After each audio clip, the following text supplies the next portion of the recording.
Well, the defense and the Crown made their final arguments to the jury today at the second-degree murder trial of Jaspal Sidhu, who's accused of killing his father at their home in Guelph almost 2 years ago.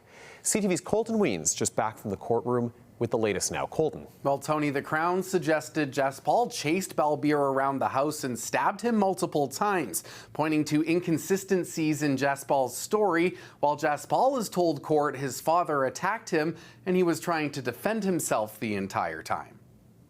68-year-old Balbir Sidhu was found dead with 8 stab wounds and a knife in his chest. Throughout the trial, court heard evidence of an altercation between Balbir and his son Jaspal and that 2 knives were involved. The Crown suggests Jaspal chased Balbir through the house and stabbed him multiple times, while Jaspal told court his father was attacking him, and it was during that struggle a knife entered his father multiple times.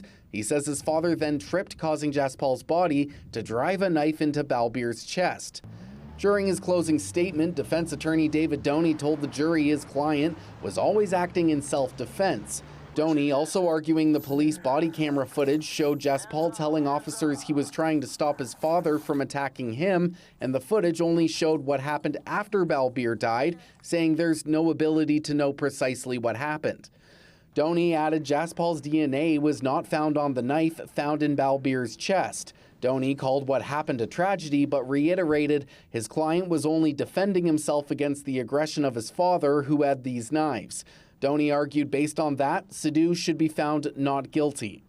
But during Crown attorney Peter Keen's closing statement, he argued the Crown has proven beyond a reasonable doubt that Sidhu is guilty, pointing to the fact Balbir was stabbed 8 times, saying it defies belief that all 8 of those were inflicted by an accident. Keen added 2 stab wounds in Balbir's back couldn't have been from a struggle, saying it's pretty hard to stab yourself in the back even if someone is holding your hand. Keen also pointed out the 5th stab wound was a fatal injury, saying after that Balbir could not have become more aggressive as described by Jaspal. And Keen pointed out Jaspal was never hurt or had any blood on his own shirt, despite telling a story of defending himself, arguing that simply is not believable.